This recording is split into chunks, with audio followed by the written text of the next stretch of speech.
All right, we are live, Samsher. Yeah, Welcome back to another Cloud Native live stream session. Super excited to be here with you today. Lots going on at Platform 9, obviously. right. This new product, excited to discuss what that's all about. And what's going on with you. I mean, this whole journey with this new product. Just bring everybody up to speed, and then we can kind of dive into it a little bit.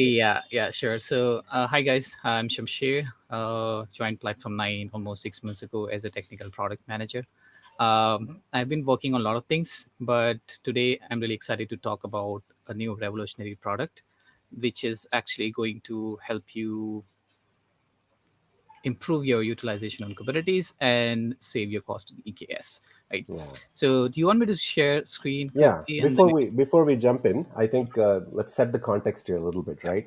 yeah, So why are we tackling this problem, right? So the whole issue in the industry is over the last year and a half, right, the whole cloud cost thing became top of mind for a lot of people, right, and part of that is because there are a lot of economical headwinds. People are really tightening their belts. They're trying to see where the waste is happening in the companies, hmm, so they looked at the cloud costs and said, "Oh my God, this is really going through the roof." Right?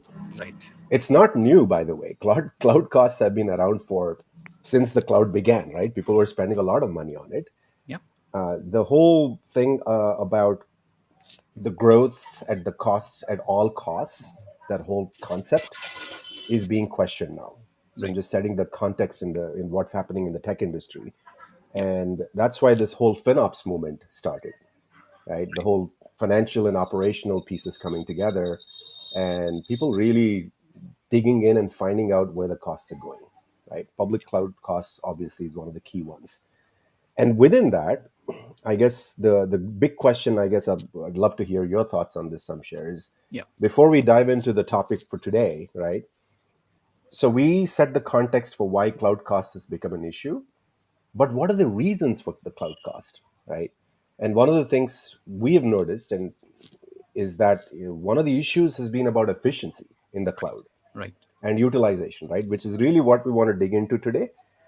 So I did a just before this session, I went into Amazon and AWS and said, okay, let me kind of see what the various compute instances are Hmm, and what their costs are, right? So I just did a quick math, and nothing new. This has been around for a long time. right, But what shocked me was there are over 150 plus instance types, right, compute instance types, from a tiny instance to a mega instance to a bare metal instance. And it's just, my mind blew up. I'm like, how am I supposed to select the right instance size for my workload?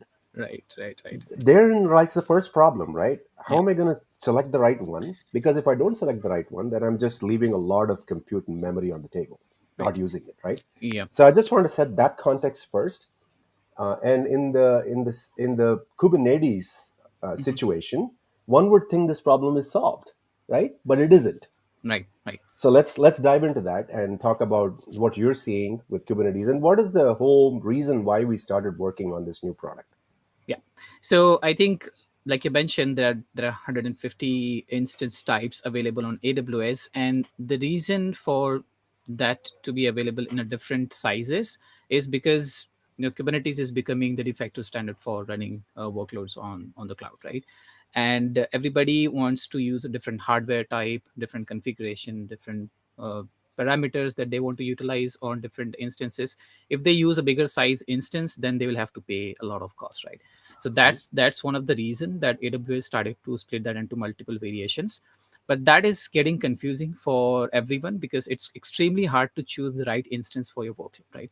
Mhm. Even if you choose the right instance for your workload, which is running on cloud, after a certain period of time or some time when the spikes happen, that instance types will not be able to handle your workload. So you might Right, have to take a decision to actually move your instance to a different type, right? right. And I think the AWS is confusing people to choose between different variations because they want to obviously earn money, but they also want to give a flexibility and they want to allow users to decide which instances they want to use, Yeah, right? yeah. So this is an important point, right? So there are so many variations. so many different instance types. Yeah. You can pick what you want, what you think you want, right? And but then AWS is giving you exactly what you're asking for, Right. right? If you say I want 64 gigabytes of memory and 16 CPU vCPUs, they're Mhm. going to give you exactly that, Right. not more, not less, Yeah. right? Yeah. And then it's completely up to you to either use it or not use it, Yeah. right? That's Whether right. you use it or not, you're still paying Yeah. the full amount for that instance type, Yeah. and therein lies the problem, right? Exactly. So Exactly. let's dive into that. Let's see. I would have thought that Kubernetes is like this smart thing that knows how to pick the right instances and automatically take care of all of this. It apparently doesn't. Yeah. So everybody thinks in the same Yeah, way that yeah, once they start using Kubernetes, all their problems will get solved. yeah, But this is not the case. This is not the yeah, reality, right? So the yeah, problem is once yeah, you deploy, once you start using Kubernetes, there are a lot of things that you will have to learn. There are a lot of concepts and ideas that Kubernetes introduces, and yeah. also put more stress on DevOps teams and like ops teams to really decide which one to pick for their workload, right? So one question I have here is, again, now we're into the Kubernetes world, right? You're scheduling containers, you're writing microservices apps, you're basically Kubernetes takes your pods and schedules them to run on various nodes. Mm. Does Kubernetes actually pick the node size, or do you have to say, hey, Kubernetes, use this instance type? How does that work in the Kubernetes world? So basically what you really have to do is you have to first, when once you create the Kubernetes cluster, so let's take an Hmm. example of EKS, right? You create a control plane and then you add managed nodes, right? Those managed nodes are of a different configuration, like maybe 16 GB of RAM and 64 gigs of memory, right? And say suppose you have created four different nodes which gets attached to your control plane, right? Now all of those are empty right now. Once you deploy your application on Kubernetes EKS, the scheduler actually decides where to place this pod, which which node it will get deployed to, right? Hmm. And Hmm. based on that, it takes a decision, and whichever node is available, depending on what user is requesting, based on request and limit, which is specified in the pod specification, it gets deployed to whatever node is currently available that will fit the requirement of the pod, right? So it is doing some right sizing, right, or not? So it's basically not doing any right sizing. It's actually putting your pods on whichever node is having available resource that is Hmm. actually going to match the requirement. So I'm going to talk about that in Okay. detail. Okay, Maybe let's I get can, into that. yeah. Yeah. Yeah. I think I'll share my screen and then we can Okay. start going into more details about that.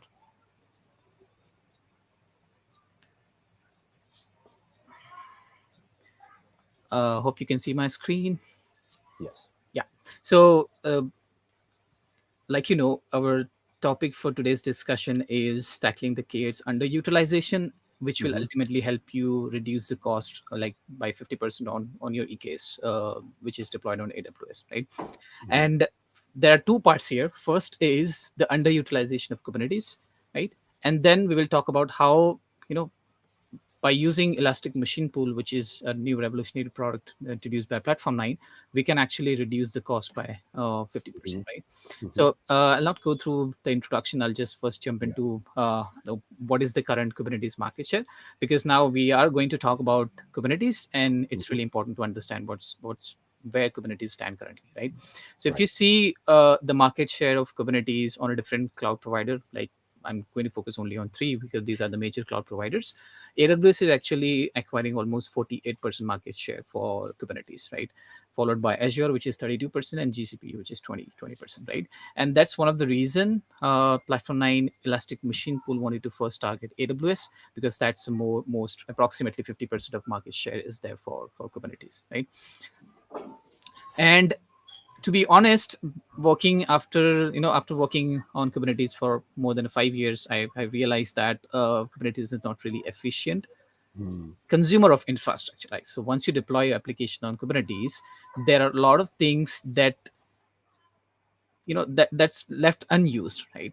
Because you think that this is the resource requirement which is necessary for my application to run, but that will never hit the point where it will use the entire resources which is available on the node, Yeah. right?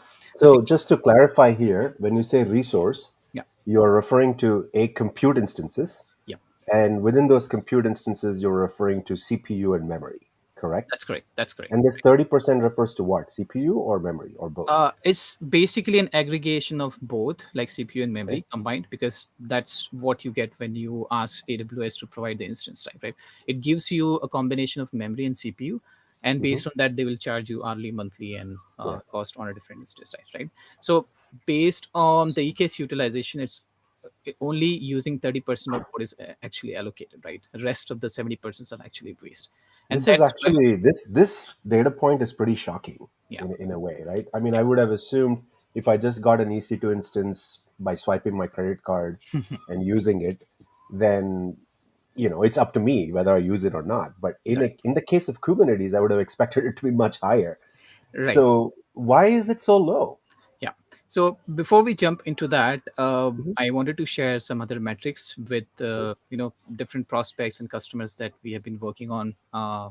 for this product, and we talked to different customers and prospects across different companies, different verticals, different domains, and this is what their utilization of CPU and memory, right?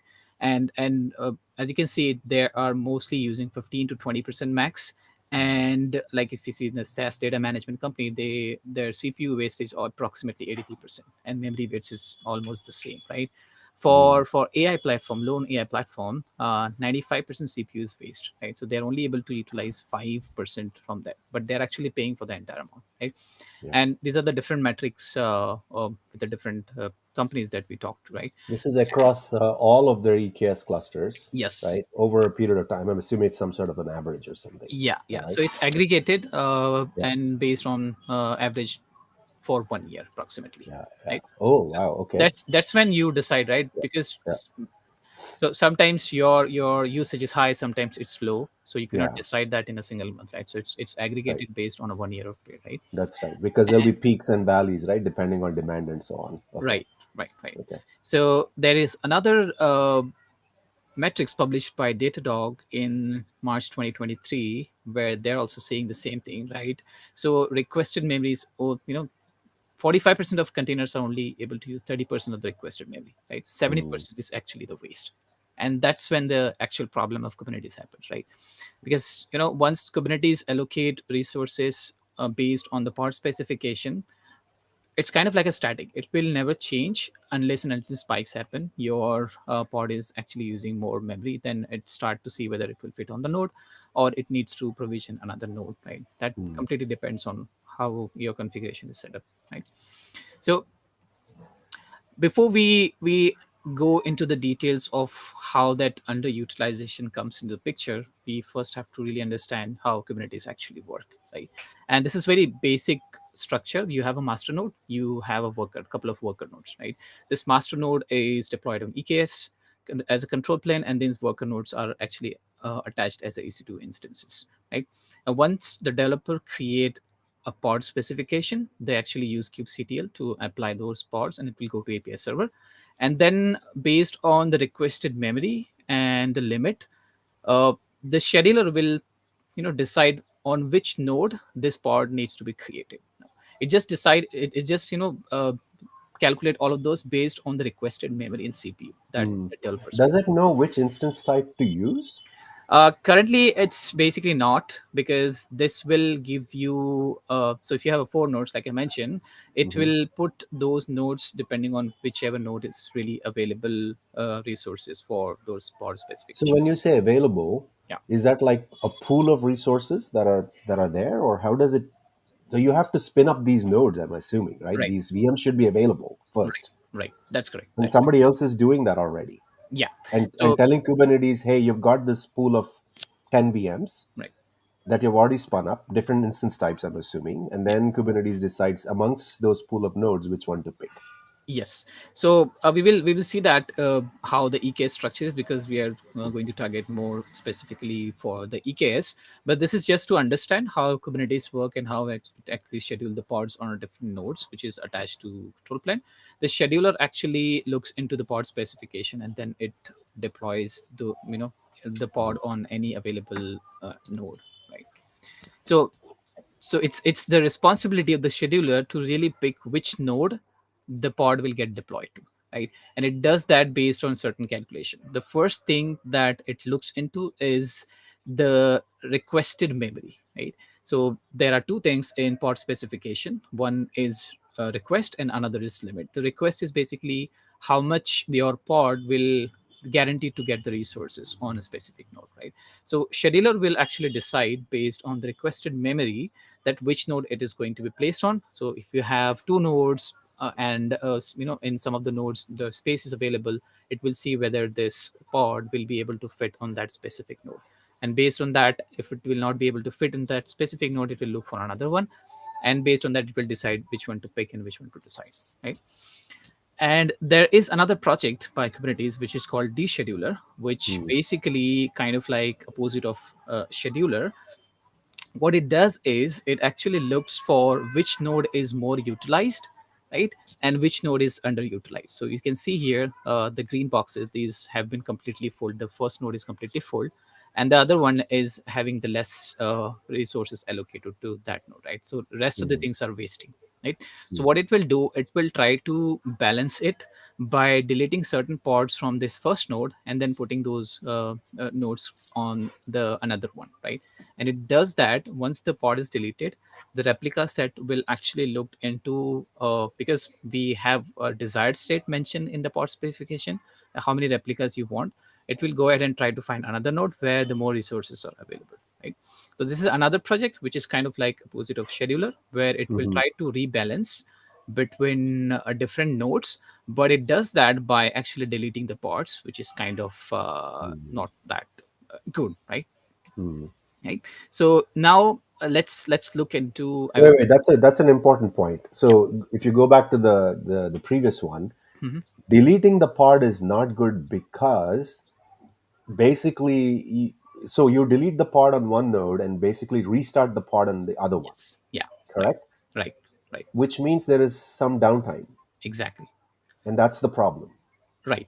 And that's the especially for problem. mission critical applications which cannot tolerate downtime. Exactly. Definitely. Things like stateful applications Yeah. or databases or Exactly. in-memory apps and all of those apps, they cannot tolerate this, I would assume, right? Is that Right, correct? right. Okay. And Okay. that's the actual problem. And that's why, you Mhm. can use descheduler. There are different policies that you can define Yeah. on, which threshold you want to reach when the node gets full Yeah. or those things. But Mhm. you Yeah. look at this, that the cross boxes, like it will delete the Yeah. pod, and then the scheduler will actually look into where this pod needs to be created, and Okay. based on the available spaces, it will Yeah. recreate those pods. So just keep in Yeah. mind that this Yeah. this is going to delete the pod, Yeah. and I'm going to talk more about that in the future, but Mhm. just keep that in mind that it will delete the pod, right? Yeah. Now let's look into how actually the resource request will work and how it is going to schedule a specific pod that you create on a specific node, right? So developer creates this pod specification,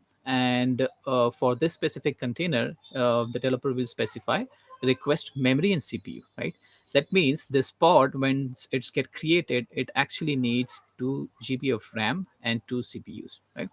So what scheduler will do, based on this specification, it will try to see which node is available. Now consider the node is having 4 CPUs and 8 GB of memory. What it will do, it will see that there is no pod available on this, the resource is completely unused. What it will do, it will try to schedule this pod on this specific node. So it will use 2 CPUs and 2 GB of memory, right? Now we have 2 CPUs left and 6 GB of memory available on this node, right? So what will happen when the next pod gets created? Now the next pod, which is pod B, it is also requesting the 2 CPUs, right? But it is requesting 4 GB of memory instead of 2 GB, which was available in pod 1, right? So what scheduler will do, it will see that this 2 CPUs is available on this node, right? And memory is also available. So what it will do, it will just go ahead and create the second pod, which is pod B, on this node. Now you see the white space, right? The Mhm. 2 GB. So pod A took 2 GB, pod B took 4 GB, which is kind of like six GB of memory, but this 2 GB is left unused, right? And this is white because once you create the third pod, what scheduler will do, it will try to see whether it can fit the third pod into this node, but there is no CPU available, right? So it will Mm. not schedule that pod here, what it will try to do is it will look for another pod, another node where this can fit exactly for Right. 2 GB and 2 GB, right? So this Yeah. this white space is always unused unless and until you need to create 2 GB of memory. But again, there is no CPU available, so this will always be left empty, right? Mm, And this is good for 2 or 3 nodes, but imagine you have 200 or 500 nodes, right, which is attached to different EKS cluster. mm, This 2 GB of memory will always left unused, and you can never allocate any pod on this specific node, right? right. Now look at the second case, which is a resource limit. Now, similar to resource request, you can actually specify what limit my pod should go, and after that it will try to get killed, right? So for example, you have to specify CPU limit, and you also have to specify memory limit, right? Once you specify more than what is required for a CPU which is available on the node, what it will do, if you deploy that on a specific node and that node don't have available CPU, the CPU will start to throttle and the performance will start degrading. But if the container is actually going to use more than allocated limit, right, it will get killed. And that's why you see out of memory killed issue on Kubernetes, right? Mm, The solution to that is you use some kind of autoscaler which will try to find out whether this node can be, or whether this pod can be fit into another node, right? So what happens is, just imagine that you have some space left on your node which will never get used by any pod because the CPUs are not available. Or either if you were specifying higher CPUs but lower memory, or lower CPU and higher memories, there are always some space which will be left on your node which will never be used, right? And Kubernetes actually never frees those resources. Once these pods getting created on any node, it's, think of it as a static allocation on a specific nodes. Unless and until that pod requires more memory and more CPU, it will not move into another node. So like I mentioned, it will get destroyed and recreated on another node if it is requiring more limit, more than the limit which is mm, specified, right? So it will never free the resources from your specific nodes, right? And that's when the underutilization problem is. Now you can see here this red one is actually resource utilization on one pod, and this is the resource utilization on another pod. But this is the green box which is actually allocated resources which is never going to be used. And there are some free spaces which will never be freed because Kubernetes will never move those pods to a different one, right? mm, So these are a couple of problems currently which is causing the utilization to be lower in most of the public cloud. And that's why customers are frustrated because they pay for the entire node but they're actually not able to use most of the space, right? Now, this is one of the sample data we have got from one of our prospects, where they have averaged it based on more than 200 nodes. So the 17% that you see here is, this is the actual capacity they are able to use, right? And they want to maximize it because this yellow one is actually the wasted due to inefficient bin packing. Kubernetes is not able to properly fit a different nodes on a specific different parts on a specific nodes, right? So mm, this will be allocated but unused, right? This will never be used. This will be used sometimes, but most of the time it is left idle because the spikes is not happening, and the pods is not using most of the allocated CPU and memory. And the allocated, but the 34%, this is actually never used, right? So they pay for the entire node but they are only able to utilize 17%. Mm. And that's actually the problem. Now they've used a couple of other tools like Spot IO and Carpenter, that's on helping them bin pack better and spin up a right size nodes. But even using these different tools, they are not able to increase the utilization. The utilization is still the same because Kubernetes schedule these pods based on the requested resources, right? It's not actually going to allocate based on the usage.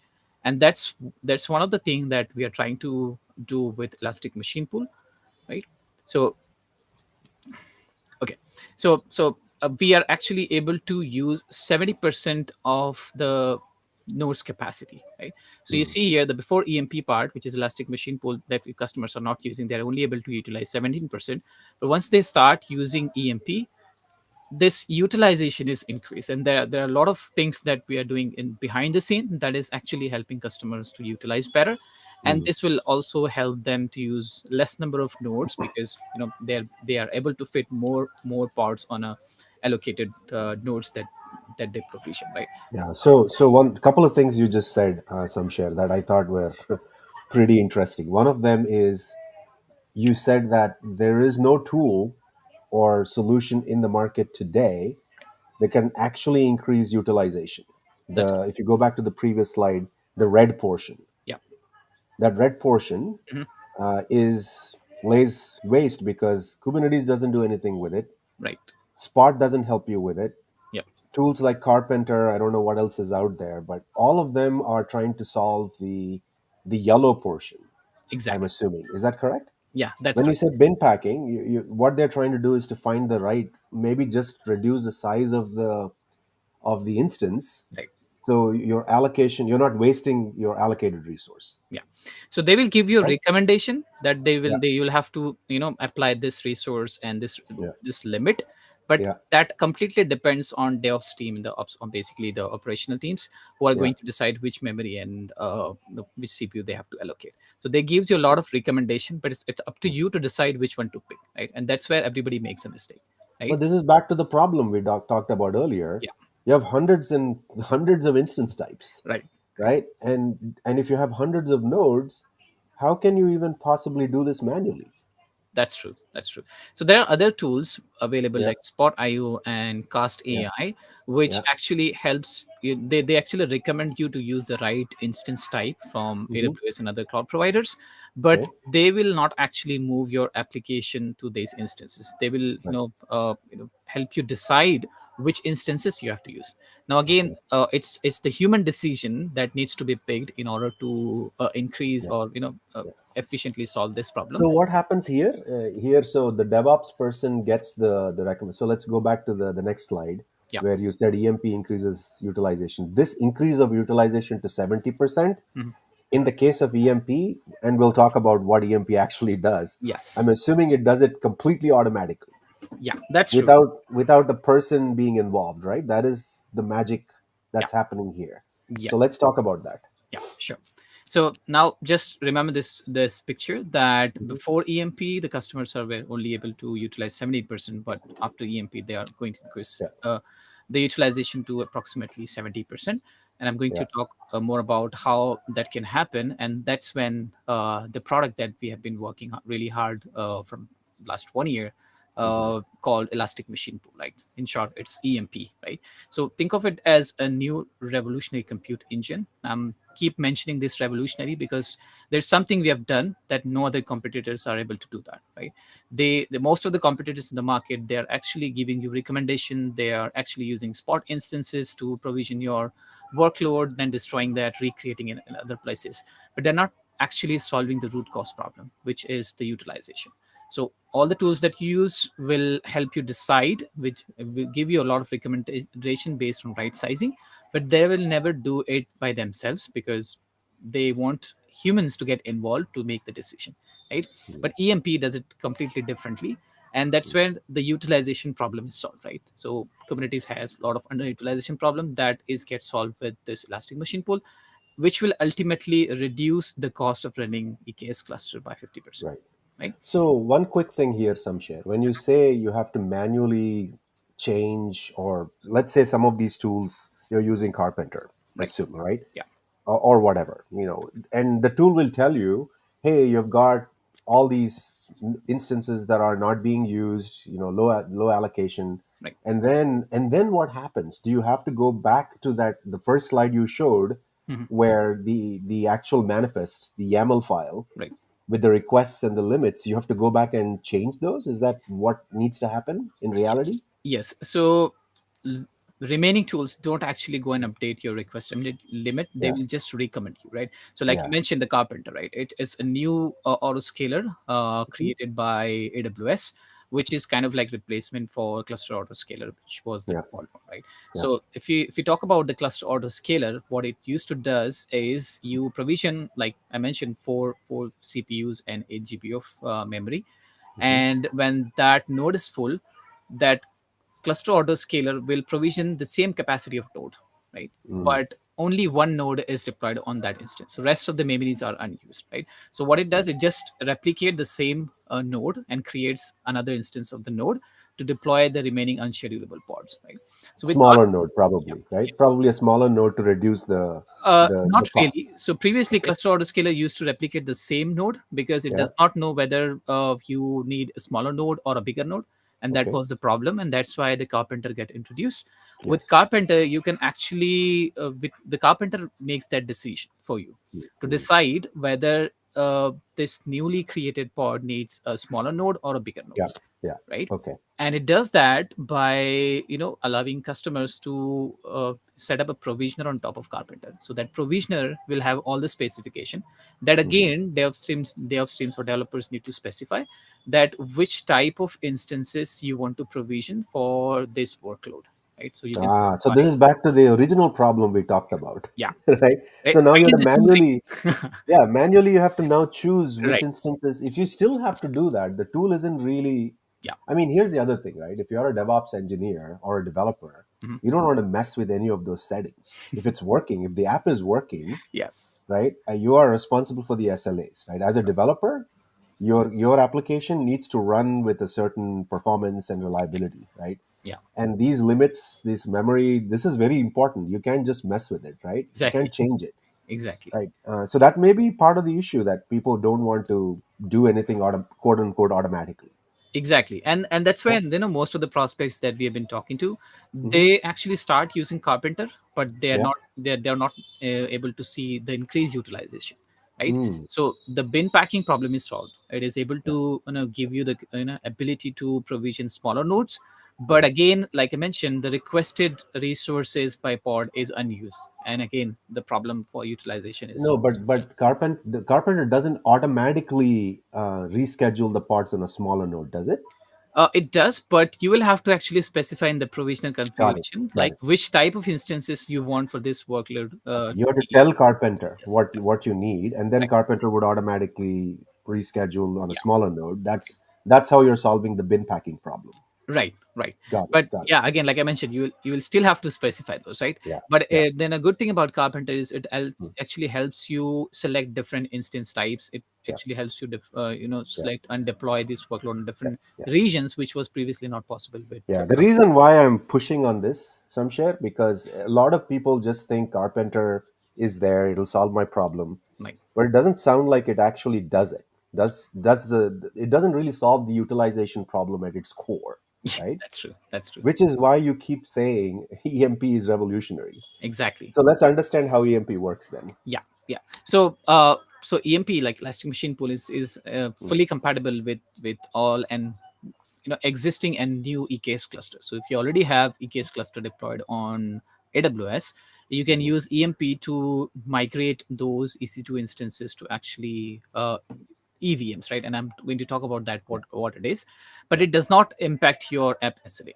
That means it will not delete your pods and recreate it on another node. It will actually do that live migration from one node to another node, right? And Mm. I'll Mm. again going to talk about that in detail.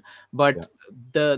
the core part of this EMP is it does not affect your SLA, so your SLA is still maintained. DevOps teams don't need to really worry about whether their SLA get affected if they Mhm. start using EMP, right? Yeah. And there is no configuration changes, there is no apps changes that you really need to do in order to Mm. migrate your application to EMP, right? Mm. That's why I keep saying that it's a revolutionary, because the underlying problem that we are solving is based on the utilization, increasing the utilization so that you will have Mm. to pay less cost, right? And Yeah. that's No, why but the other part of revolutionary is you don't have to do anything. yeah, that's true. This is very when somebody like a DevOps person hears this, they'll get very skeptical about it. Yeah. They'll say, what do you mean, I don't have to change my manifest, my application, there's no impact on my performance, I don't have to change anything. Now I'm getting really curious and possibly skeptical, so you need to convince me how EMP actually does Sure, that. sure. Yeah, so that's where I'm going to talk about more. Yeah. So think of Elastic Machine Pool as a kind of like elasticity where you can use Elastic to Hmm. pack more things together, right? So if you have a node, or one node or one machine, you can actually use elasticity of elastic machine pool to pack more nodes on top of it, so that whatever is provided to you, you can actually go ahead and use more of allocated resources that you have, right? So let's see. So once you start using EMP, this is something that you see. This is a dashboard, which is kind of like a saving Mm. tool that we have built to help customers understand how much they're actually paying with their EKS cluster, and how much they will pay if they start using EMP, right? And it's approximately, we will be able to save 50 to 60, 65% approximately on their EKS clusters. So if they have like multiple EKS clusters with different nodes and configurations, we will be able to help them save approximately 50 to 65% of their EKS bills, right? And there are different things which is there, which I'm going to show you live after the discussion. But let's talk about how EMP actually works and what it does, right? So this is something that we did. We EMP will actually work with all other tools which is already available in the market, Mm. so you don't have to do anything else. Like it can also work with Carpenter, it can also work with your cloud health, cloud ability tools, which is basically visibility. It gives you a visibility into your cost spends, right? And there is also a cube cost, which will provide you more detailed analysis of how much you are spending on your Kubernetes cluster on EKS, right? And there are a lot of parameters that we have highlighted here. One of the thing which actually platform 9 EMP targets is on the utilization part, which no other competitors are currently doing, right? They give you more visibility, but they will still put those decision making on the humans, Mm. right? And that's where, like mentioned, human makes more mistake on that area, right? So before we go and talk about how we did increase the utilization, let's first understand a basic structure of EKS, right? So what happens is, when you create a EKS cluster on AWS, your AWS will be control plane will be provisioned on one of the VPC, and then you have the ability to use either managed nodes, self-managed nodes, or Fargate pods, right? So this one is for the serverless part, but what we are going to target mostly is on the EC2 instances managed nodes, right? So you have control plane and you have EC2 instances, which will work as a worker node, which will get attached to this EKS cluster, and then EKS will manage and deploy application on those specific nodes, right? Now, this is the standard architecture, and this is almost approximately same in most of the cloud providers. Like you have control plane, you have worker nodes, and it gets deployed on EC2 instances. Now, these EC2 instances are kind of like VMs, which is running on AWS, somewhere on the AWS, right? But they don't give you more control to actually optimize it for bin packing, or do more kind of like over provisioning, other things that we are able to do with EMP, right? So keep in mind that we will be targeting on EC2 instances, which will be managed EC2 instances, right? So with EMP, this is kind of like a very high level architecture. There are more internal details, but I want to abstract that and just show you what happens when you deploy, when you actually use EMP. So your EKS control plane will still be deployed on AWS environment, but instead of deploying worker node as a EC2 instances, what EMP does is it actually use bare metal server, and then deploys a EMP virtualization layer on top of this bare metal server. And then what it does is, instead of EC2 instances, it runs those instances as a elastic VMs, right? So you actually, this bare metal server is actually deployed on AWS only, right? And these EVMs will act as a worker node, kind of like EC2 instances, which will be attached to your EKS control plane. So what EKS control plane will see it as, it's still as a EC2 instances as a worker node, but under the hood, EMP actually uses bare metal server to create this VMs as a worker node, right? And that's when the magic happens, right? Mm. Because the EMP deploys virtualization layer on top of bare metal, which will help us increase the utilization. And I'm going to talk about that in the next slides, that how we actually achieve and Mm. increase the utilization. And that's when the utilization problem of Kubernetes is Yeah. So one solved. quick point here: you don't necessarily have to replace all of your EC2 Yeah, instances with EVMs. They can work yeah, side by side too, right? yeah. That's That's just an important point we should mention. It's not like you have to migrate everything from what you exactly. have today Yeah. to EVM. You can have them run side by side too, right? Right, right. Yeah, So, for example, if you have some EC2 instances with ARM support, you can still run that on AWS environment. But other EC2 instances, which is x86 architecture, they can actually be yeah. deployed with EVM. So all of those run as a elastic VMs, and I will call it as EVM after this slide, so that it will be clear that these all instances are running as a VM, right? But in AWS console, you will still see that as a worker node, as a node group thing, which AWS don't know that this has been deployed on bare metal instances, because we do all kind of I would say a magic that will help create this VM as a EC2 instance, kind of EC2 instances, right? Now, this is one of the important point that I want to talk about. Now, like I mentioned, we use bare metal to deploy these EC2 instances or a worker node as a VM, right? And that's when we are actually able to utilize a virtualization layer to pack more VMs on top of it, right? And there is a concept on the virtualization which is called over provisioning. That means so if you use M5 Metal, bare metal server on AWS, which is having 96 vCPUs and 384 GB of memory, right? With virtualization or provisioning, you can actually deploy more EVMs and use more capacity, which is actually available on physical server, right? Which means you can actually double that resources limit, virtual resources, and pack more VMs on top of it. Mm. And this is not Mm. possible with existing EC2 instances, even though those EC2 instances are running as a VM, right? But AWS don't provide this control to users for over provisioning, right? And that's when the EMP comes into the picture, which will actually help increase the utilization by over provisioning this bare metal server, Mm. and that's where you will be able to pack more VMs on top of this bare metal. So interesting. This is over provisioning is a pretty well known concept Yeah, in the virtualization right, world. right, The VMware, this has been around for decades. I mean, maybe 20, 30 years. right, right, And there were concepts such as dynamic resource scheduling, over provisioning. right. These were well known and well established, and people have done highly efficient data centers using this technology. Exactly. So you're saying that doesn't exist on the public cloud?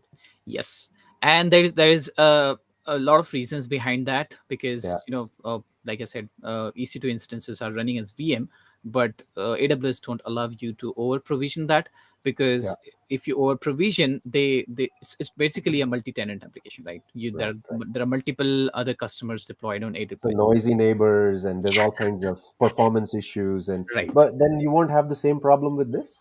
Uh, we won't, because Yeah, for every customer we actually deploy a separate bare metal server.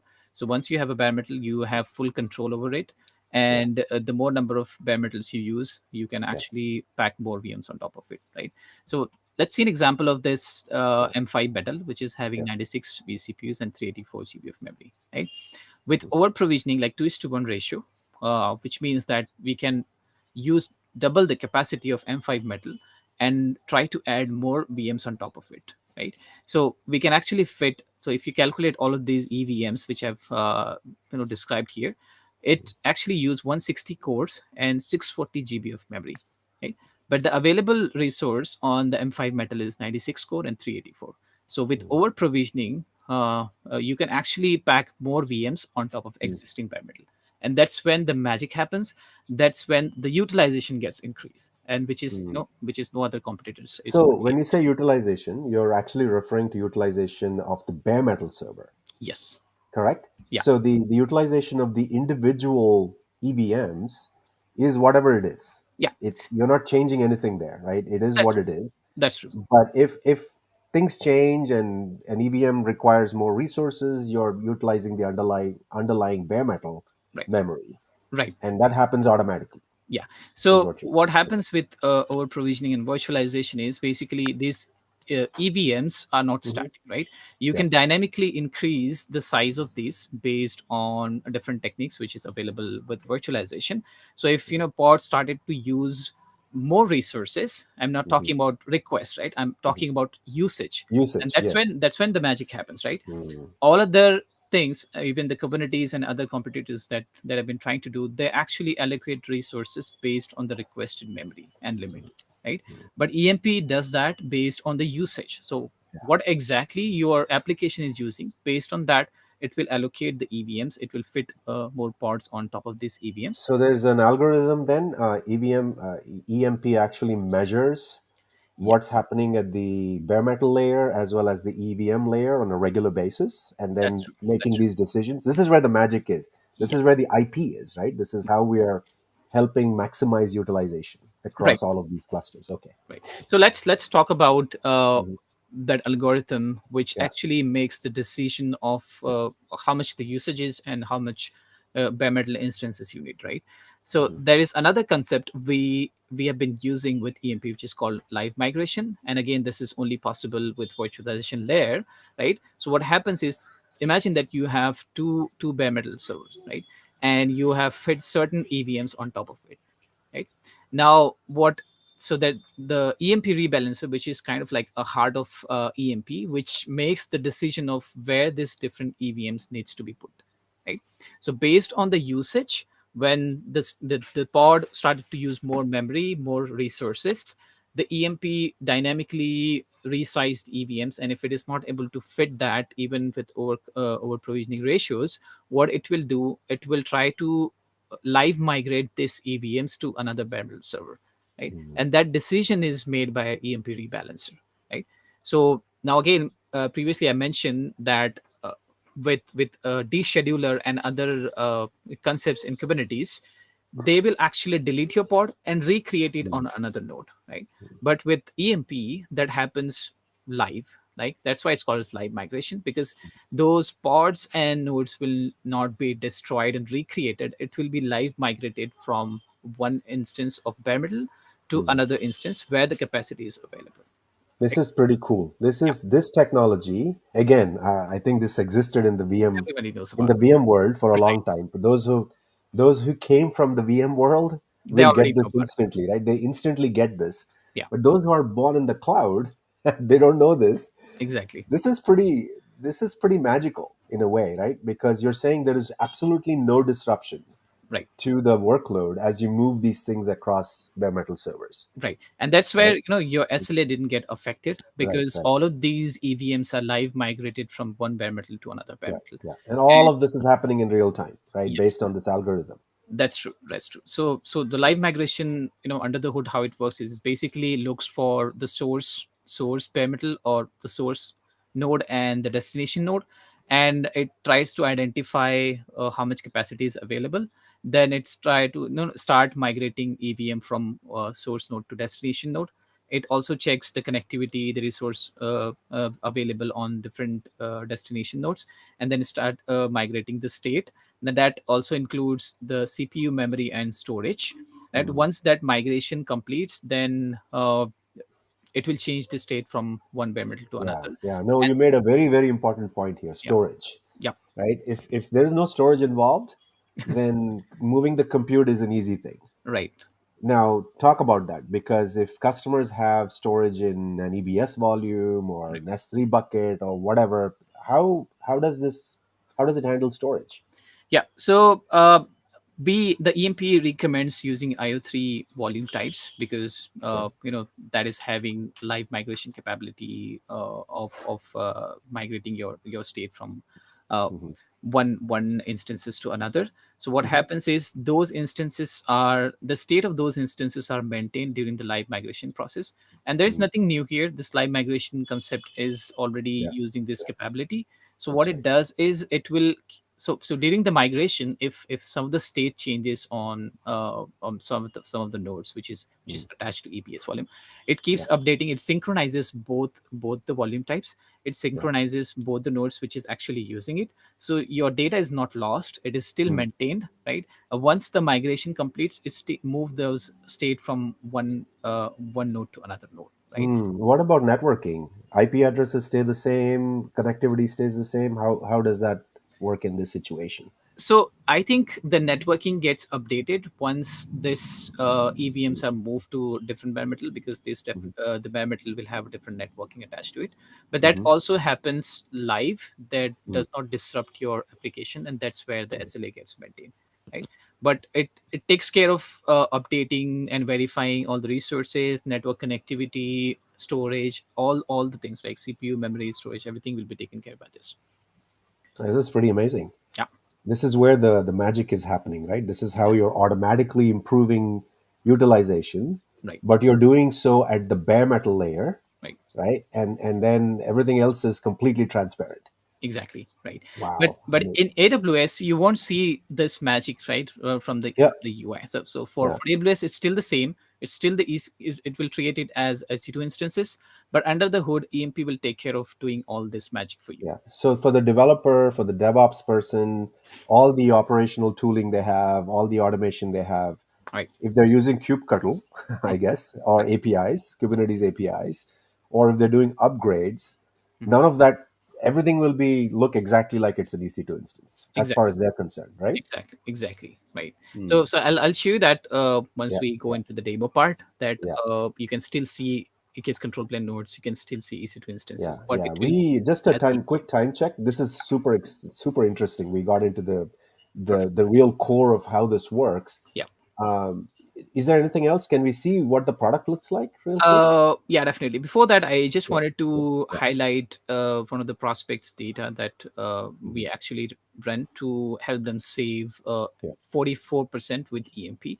So this Mhm. was deployed on US East region. These are the Mhm. couple of instance type that they've been using, which was costing them $12,000. But Per with month. EMP and over provisioning, all of these instance types can be fit into only two M5 metal Mm. instances, right? Mm. Because we use over provisioning to double the resources which is available on the underlying physical bare metal server, we are able to fit all of these instances into only two bare metal servers, right? Yeah, yeah. So they actually saved 44% on their EKS billings, right? And one of the other prospects that we have been working with, they are actually able to save 58%, which is approximately 8 million in saving for them, right? And that includes 4 or 5 regions where their different instances have been deployed. Now, Yeah. like you mentioned, Mm. they've been previously using different instance types, different configuration based on the application that they've been deploying, right? So they have to make all of these decisions previously, but it happens automatically with EMP, right? Because Mm. EMP recommends based on like M5 8X large, which is kind of like fit multiple pods on a specific node, and which will work perfectly with M5 metal instances. Mm. Perfect. So let's go and jump into the demo. I'm not sure I'll be able to complete all of them, but I'll quickly show how we build that product and how it looks, right? Yeah. So so this is the I'm just using a staging environment for us to log in, okay, and demonstrate. uh I think based on the current time check, I'll not be able to run all the commands because that's going Yeah, to I take some think time. Samsher, we should. This is so cool. We should actually have a completely separate live stream That's true. to dive into the product demo. But today, just show what's available Yeah. and what people just what the user interface looks like and Yep. the dashboard, especially the savings part. Right, that'll Right. be Right. cool to see. Yep. Sure. So let me log in.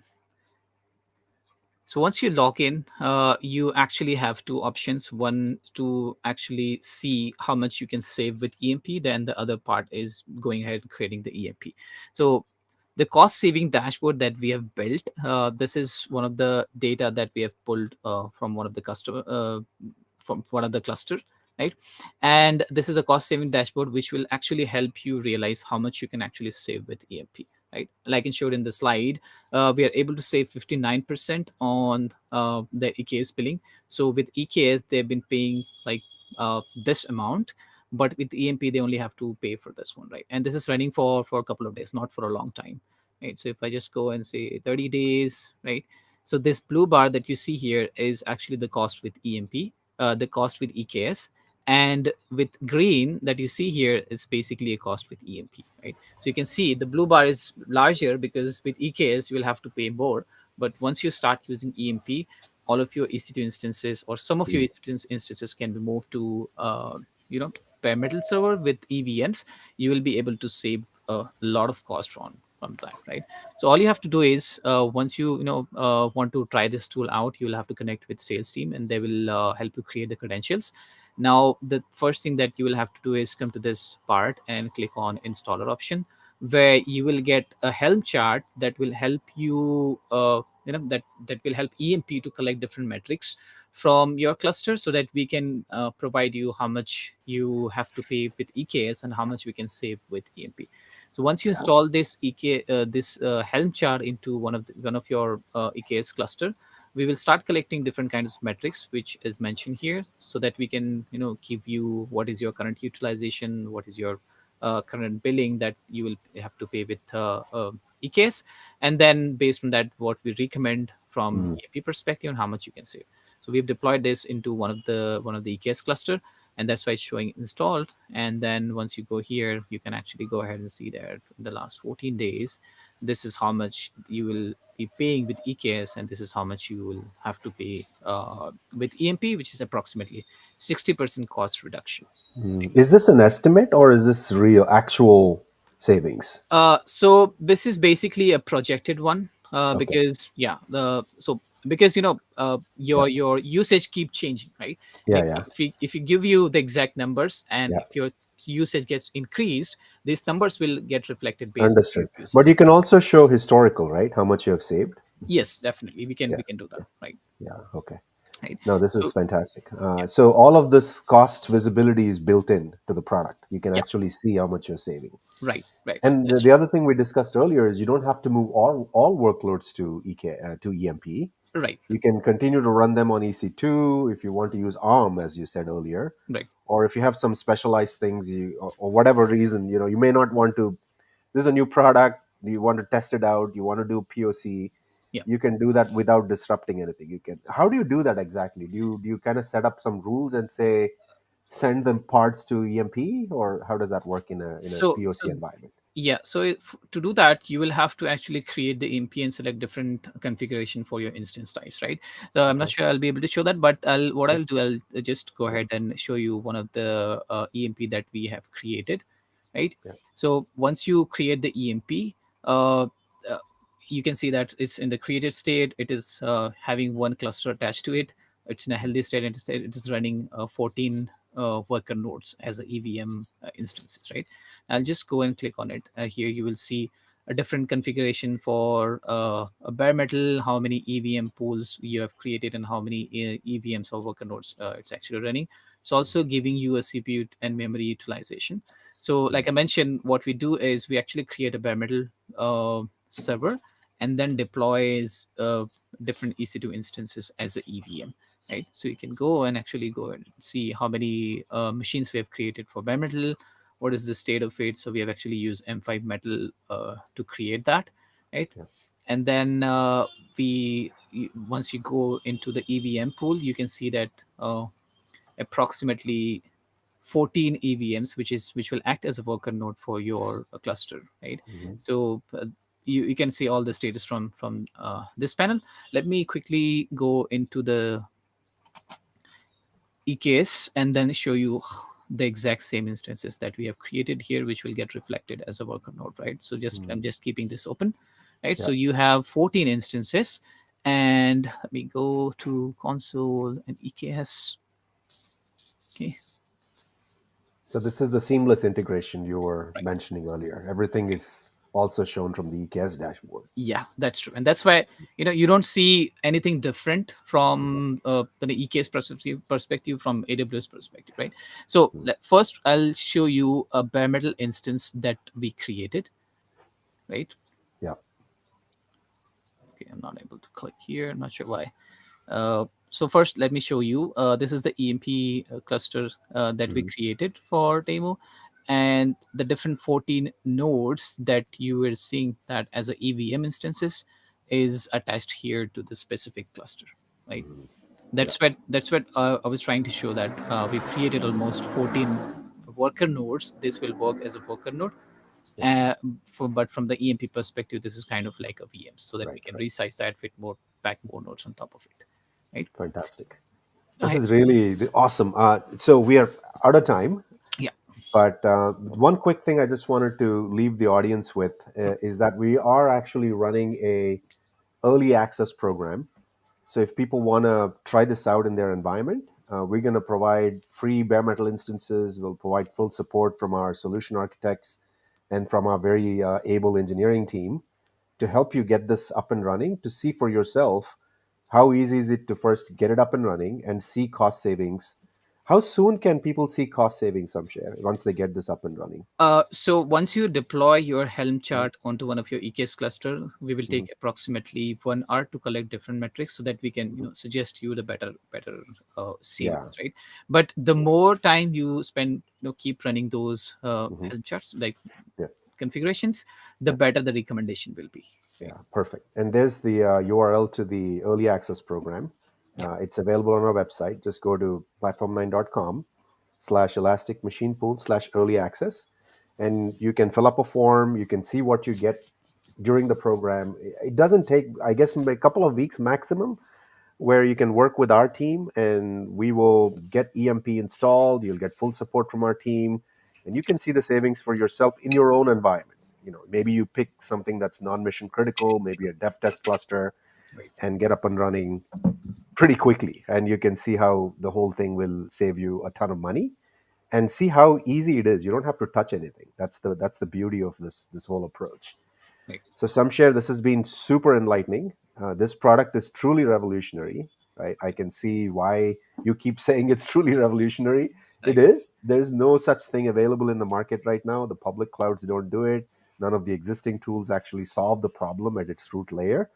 So we are excited to launch this product, getting this into customers' hands, and obviously we'll continue to iterate and make it better over time. Yeah.